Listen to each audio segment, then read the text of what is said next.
안녕하십니까. 이번 저널 미팅을 맡게 된 석박 통합과정 이승원입니다.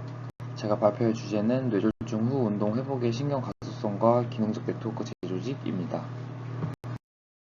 첫 번째 논문은 Functional Connectome Reorganization Relates to Post-Stroke Motor Recovery and Structure and Functional Disconnection으로 해당 논문은 뉴로이미지라는 저널에 기재가 되었고 해당 저널은 임팩트 팩터 4.5 뉴로이미징 분야에서 Q1에 해당하는 저널입니다. 뇌졸중 후 발생하는 운동 결손은 매우 흔하고 심각한 증상입니다. 기존 연구에서는 환자들이 회복하는 것은 손상된 뇌 조직의 기능을 살아남은 다른 뇌 네트워크가 보상하고 재조직하는 능력에 달려있다고 하며 동물 실험에서는 손상된 뇌 영역의 기능이 주변의 건강한 조직이나 심지어 멀리 떨어진 영역으로 재배치되는 현상이 관찰되었습니다. 인간 대상 연구에서는 fMRI가 자주 사용되는데 특히 환자가 특별한 과제를 수행하지 않고 쉬는 상태에서 뇌 활동을 측정하는 휴식의 fMRI는 심각한 장애로 과제 수행이 어려운 환자에게도 적용할 수 있어 주목받고 있습니다.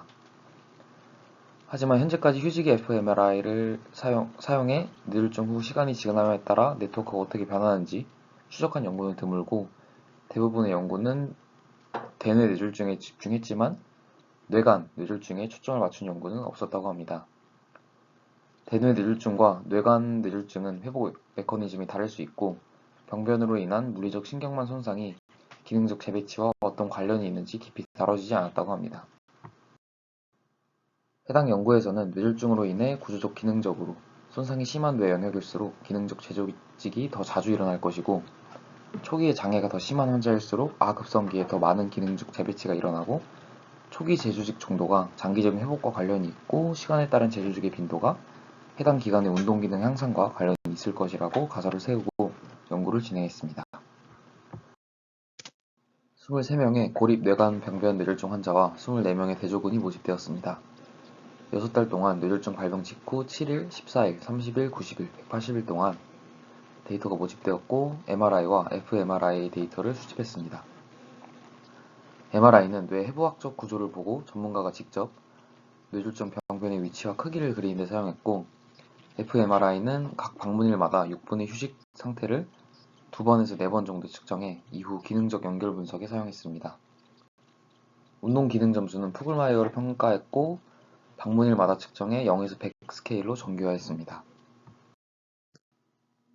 데이터 분석은 손상 단절 정도와 재조직을 도출했습니다. 단절 정도는 구조적 단절과 기능적 단절을 계산했고 구조적 단절은 네모라는 툴을 사용해 계산했습니다. 네모는 건강한 사람들의 뇌신경망 배선도가 담긴 대규모 데이터베이스가 포함되어 있는데 이 툴에 특정 환자의 병변 위치를 입력하면 건강인 데이터를 기반으로 원래는 연결되어 있어야 할 신경 섬유 다발이 병변을 통과하면서 단절되어 있는가를 계산해줍니다. 각 뇌 영역마다 원래 가지고 있어야 할 신경 연결 중 총 몇 프로가 뇌졸중 병변으로 인해 물리적으로 손상되었는지 계산해서 Change in Connectivity라는 카코 점수를 계산하는데 이 카코 점수가 높을수록 해당 영역이 뇌졸중으로 인해 구조적으로 더 심하게 단절되었다고 이해하시면 될 것 같습니다. 그리고 기능적 단절은 휴식 상태 fMRI 데이터를 통해 각 뇌 영역이 다른 모든 영역과 얼마나 강하게 기능적으로 연결되어 있는지 합산해서 노드 스트렝스를 계산했습니다. 그리고 해당 노드의 스트렝스를 건강한 대조군의 동일 노드 스트렝스와 t-테스트 비교를 진행해 유의미하게 낮게 나타난 영역은 뇌졸중으로 인해 기능적으로 단절되었다고 판단했다고 합니다. 그 다음 재조직 정도는 그래프 매칭이라는 방법을 통해 계산했는데 이는 다음 페이지에서 설명드리겠습니다. 그래프 매칭은 우선 기능적 프로필 행렬을 계산합니다. 뇌를 268개의 노드로 나눈 뒤 특정 노드가 나머지 267개 노드와 각각 얼마나 강하게 연결되어 있는지 행렬로 표현합니다. 이 기능적 프로필을 각 연속된 시점, 예를 들면 1주차와 2주차 각각 준비합니다. 알고리즘이 두 행렬을 입력으로 받으면 행렬 A의 특정 노드의 값을 행렬 B의 모든 노드 값과 비용함수를 통해 비교해 보는데 만약 행렬 A의 i노드가 가장 비슷한 것이 행렬 B의 i노드면 재조직이 발생하지 않은 거고 행렬 A의 i노드와 비슷한 것이 행렬 B의 j노드면 재조직이 발생했다고 판단하는 것입니다. 각 시점 구간마다 재조직이 총 몇 번이 일어나는지 계산했다고 합니다. 다음으로 결과입니다. 그림 A는 병변 위치를 히트맵으로 표시한 것입니다. 색이 짙을수록 해당 위치 병변 환자가 많다는 것을 나타내고 고립 뇌관 병변 뇌졸중 환자를 모집했기에 대부분 뇌관과 손해 부근에 병변이 위치되어 있는 것을 확인할 수 있습니다.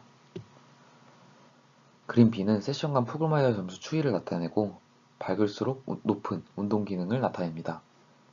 대부분의 환자에서 시간이 지날수록 점진적인 회복이 관찰됐습니다. 그림 C는 구조적 연결 손상인 카코 점수를 나타내고 밝은 색일수록 단절이 심함을 나타냅니다. 왼쪽 오른쪽 각각 좌우 방구를 나타내며 위아래는 각각 측면과 내부를 나타냅니다. 손해와 뇌관 주변에서 높은 카코 점수, 즉 심한 단절을 보였습니다. 다음은 뇌졸중 이후 6개월에 걸친 재조직 결과입니다. 그림 A는 6개월간 나타낸 재조직 평균을 나타내고 카코 점수가 높았던 손해와 뇌관 부위에서 재조직이 가장 빈번하게 나타난 것을 확인할 수 있습니다. 그림 B는 세션간 재조직 분포를 나타냈는데 아급성기인 1, 2주 사이에 재조직이 가장 집중적으로 나타나며 이후에는 점차 안정화되는 경향이 나타났습니다. 즉 연결 손상 부위에서 재조직이 가장 활발히 나타나고 뇌졸중 초기일수록 급격한 재조직이 일어나는 경향을 보였습니다. 다음은 재조직과 연결 손상 간 상관관계 결과입니다. 그림 A는 노드 간 로그 변환한 카코 점수와 재조직 빈도의 상관관계 결과를 나타내고 유의미한 양의 상관관계가 나타났으며 이는 연결이 더 끊겼을수록 새로운 기능 연결이 되는 경향이 크다는 것을 뜻합니다. 그림 B는 재조직 빈도와 뇌졸중 및 정상인 간 기능적 연결 T 통계량 간의 상관관계 결과입니다. 유의한 음의 상관관계를 보였으며 정상인에 비해 기능적 연결이 더 단절된 노드일수록 재조직이 빈번했음을 나타냅니다. 그림 C는 뇌졸중 및 정상인 간 기능적 연결 T 통계량과 카코 점수 간의 상관관계 결과입니다. 카코 점수와 T 통계량 간에는 유의한 상관관계가 없었습니다. 그림 D와 E는 동일하게 뇌졸중 및 정상인 간 기능적 연결 T 통계량과 카코 점수 간의 상관관계 결과를 나타내지만 각각 병변 노드 및 미병변 노드만 포함한 결과입니다. 병변 노드만 했을 때 유의한 음의 상관관계가 나타나고 미병변 노드만 했을 때 유의한 양의 상관관계가 나타나는데 이는 병변이 포함된 영역에서는 당연히 기능 단절이 심할수록 구조 손상도 크고 손상되지 않은 영역에서는 구조 손상이 있을수록 기능 단절도 동반되며 병변 부위와 연결된 원거리 영역에서도 2차적 기능 단절이 발생할 수 있음을 나타냅니다. 다음은 기능적 재조직이 운동기능 회복과 어떤 관계를 가지는지에 대한 결과입니다. 그림 A는 1주차 푸글마이어 점수와 1, 2주간 재조직 빈도 간의 상관관계 결과입니다. 유의한 음의 상관관계가 나타났고 초기 기능이 낮을수록, 즉 더 심한 마비일수록 재조직이 더 많이 발생했습니다. 이는 신경 가소성이 마비가 심할수록 활발히 나타남을 시사합니다. 그림 B는 6개월 동안의 푸글마이어 점수 변화량과 1, 2주간 재조직 빈도의 상관관계 결과를 나타냅니다. 유의미한 양의 상관관계를 보였으며 초기 재조직이 빈번할수록 6개월 후 운동 회복이 잘 됐음을 나타냅니다. 그림 C는 모든 피험자와 시점에 대해 재조직 빈도와 푸글마이어 점수 변화를 선형 혼합 효과의 모델로 분석한 결과이고 재조직 빈도가 1 단위로 증가할 때마다 푸글마이어 점수 변화가 평균 0.15 정도 유의미하게 증가하는 것으로 나타났습니다. 이는 재조직의 정도가 회복 속도와 유의한 양의 상관관계를 가진다는 것을 의미합니다. 그림 D는 각 4개의 시점 구간마다 푸글마이어 점수 변화량과 재조직 빈도의 상관관계 결과입니다. 첫 번째 그림인 1, 2주에서만 유의한 양의 상관관계가 나타났고 이후에서는 유의한 상관관계가 없었습니다.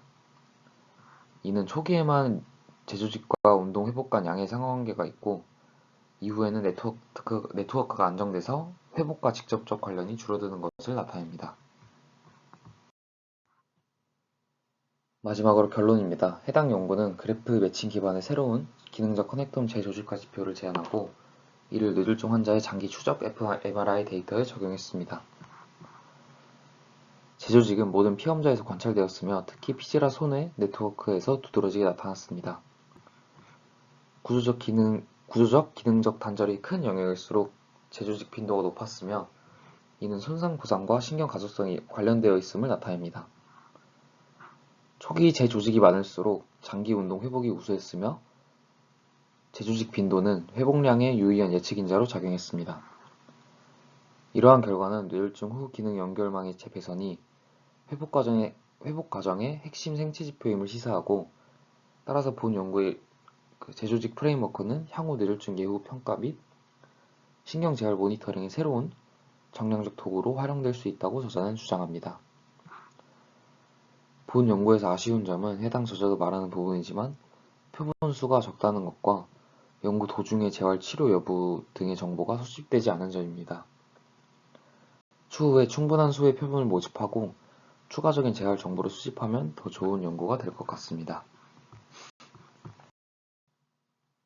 다음 논문은 Heavian Plasticity Induced by Temporally Coincident BCI Enhances Post-Stroke Motor Recovery로 해당 논문은 Scientific Reports라는 저널에 기재가 되었고, 해당 저널은 임팩트 팩터 3.9, 멀티디시플리너리 사이언스 분야에서 Q1에 해당하는 저널입니다.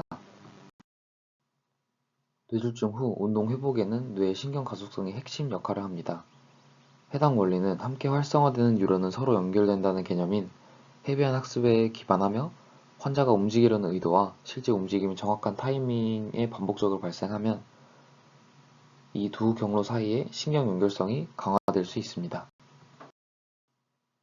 기능적 전기 자극은 이러한 회복을 돕는 대표적인 치료 도구인데, 최근 연구에서는 운동 시도 시점의 뇌 활동을 EEG로 탐지해 그 타이밍에 맞춰 FES를 제공하는 BCI 기반 FES가 회복 효과를 높일 수 있음이 보고되었습니다.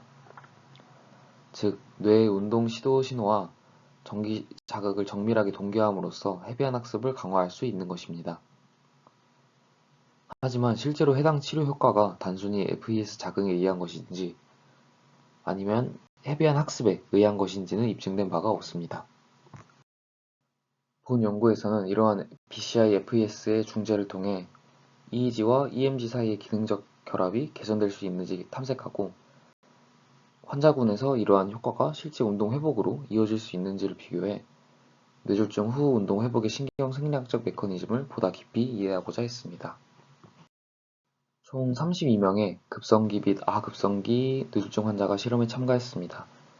환자는 BCI FES 그룹과 랜덤 FES 그룹으로 나뉘었고, 이중 맹검으로 환자가 어느 그룹에 속했는지 알지 못하게 했습니다. 실험은 3주 동안 한 주에 최대 5일 진행됐고, BCI FES를 위한 모델 훈련은 16채널 EEG가 쓰였습니다. 트레이닝 세션 때는 마비된 손 MRI와 레스트를 진행해 모델 훈련을 진행했고, 5분 소요되는 블럭을 4에서 6번 진행했습니다. 모델 훈련은 매주 시작 때 다시 진행이 되었고, 치료 세션은 15트라이얼로 구성된 블럭을 3에서 7번 진행했고, 모델이 운동 의도로 인식하면 FES 자극을 인가했습니다. 랜덤 BCI 그룹은 운동 의도와 상관없이 무작위로 FES 자극이 주어졌습니다. 치료가 잘 됐는지 평가하기 위한 데이터는 푸글마이어 상지 점수와 경독의 자기 자극에 의한 운동 유발 전이, 실제 움직이는 과제 진행 동안의 고밀도 EEG와 EMG를 치료 전후로 측정했습니다.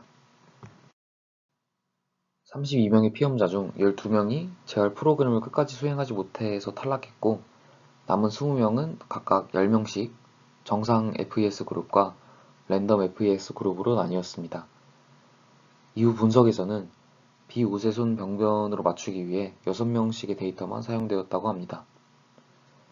이후 고밀도 EEG 분석에서는 오른손잡이만 추리기 위해 각 그룹 4명씩 분석이 진행됐고, TMS에서는 8명 중 각 그룹 3명씩만 측정이 가능해서 6명만 분석했다고 합니다. 다음은 운동 기능 변화와 TMS 변화 결과입니다. 제일 왼쪽은 전체 피험자의 그룹 간 운동 기능 점수 변화 결과입니다. BCI FES 그룹만 유의하게 포스트에서 운동 기능 향상을 보였고, 랜덤 FES는 유의한 차이가 없었습니다. 중간 그림은 운동 기능 점수 변화를 급성과 아급성 피험자로 나누어 분석한 결과입니다. 그림 A가 급성이고 B가 아급성인데, 급성 환자만 BCI FES에서 유의한 향상을 보였습니다. 이는 치료 시작이 빠를수록 BCI-FES 치료 효과가 뛰어남을 나타냅니다. 오른쪽 그림은 TNS-MEP 진폭 변화를 나타냈는데 BCI-FES 그룹에서만 유의한 향상을 보였습니다. TMS-MEP는 피질 척수 경로가 얼마나 잘 전달되는지를 나타내고 이의 향상은 신경 가속성 향상을 의미합니다. 다음은 치료 전후 EEG의 시간 주파수 분석 결과이고 전후 차이의 T 통계량을 나타냅니다. 검은 윤곽선은 클러스터 기반 순열 검정으로 얻은 UE 클러스터를 나타냅니다. 그림 AC는 각각 그룹별 전체 채널의 결과이고 BD는 핵심 전극인 C2 전극을 확대한 결과입니다. BCI-FES 그룹만 모터 영역에서 치료 전후 유의한 차이를 보이는 것을 확인할 수 있고 핵심 전극인 C2 베타 대역에서 유의한 차이를 보였습니다. 다음은 C1, C2 전극 베타 파워의 피험자별 전후 변화 및 포스트 베타 파워와 운동 기능 점수 간 상관관계 결과를 나타냅니다. BCI-FES 그룹에서는 두 채널 모두 베타 파워가 감소했고 이 차이는 C2에서 두드러졌습니다. 랜덤 FES에서는 일관된 결과가 나오지 않았습니다.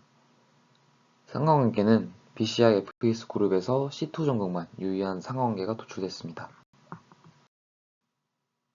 다음은 치료 전후 간 EEG-EMG 코이어런스 변화 결과입니다. BCI-FES 그룹 C2 부근에서 넓게 코이어런스가 증가했고 통계적으로 유의했습니다. 랜덤 FES에서는 유의한 차이를 보이지 않았고 오른쪽 정량 분석 결과에서도 BCI-FES 그룹만 유의하게 증가한 것을 확인할 수 있습니다. EEG-EMG 코이어런스가 증가되었다는 것은 피질 척수 연결성이 강화되었다는 것이고 즉 기능적 연결성 회복을 나타냅니다. 마지막으로 결론입니다. 해당 연구의 결과에 의하면 BCI-FES는 랜덤보다 상지 운동 기능을 유의하게 개선시켰습니다. 이러한 기능 회복은 손상 측 피질 척수 경로의 흥분성 증가 및 EEG-EMG 코이어런스 향상과 함께 나타났고 이는 BCI-FES가 운동 피질의 동적 가속성과 네트워크 유연성을 강화했음을 의미합니다. 특히 급성기에 치료를 시작한 환자가 효과가 더 컸으며 조기 중재의 중요성을 시사합니다. 해당 연구에서 아쉬웠던 부분은 들으면서 느끼셨겠지만 표분수가 너무 적은 것이었습니다. 아무리 통계 차이가 난다고 해도 표분수가 너무 적기에 통계 파워가 굉장히 약할 것으로 예상이 됩니다. 이상 발표를 마치도록 하겠습니다. 들어주셔서 감사합니다.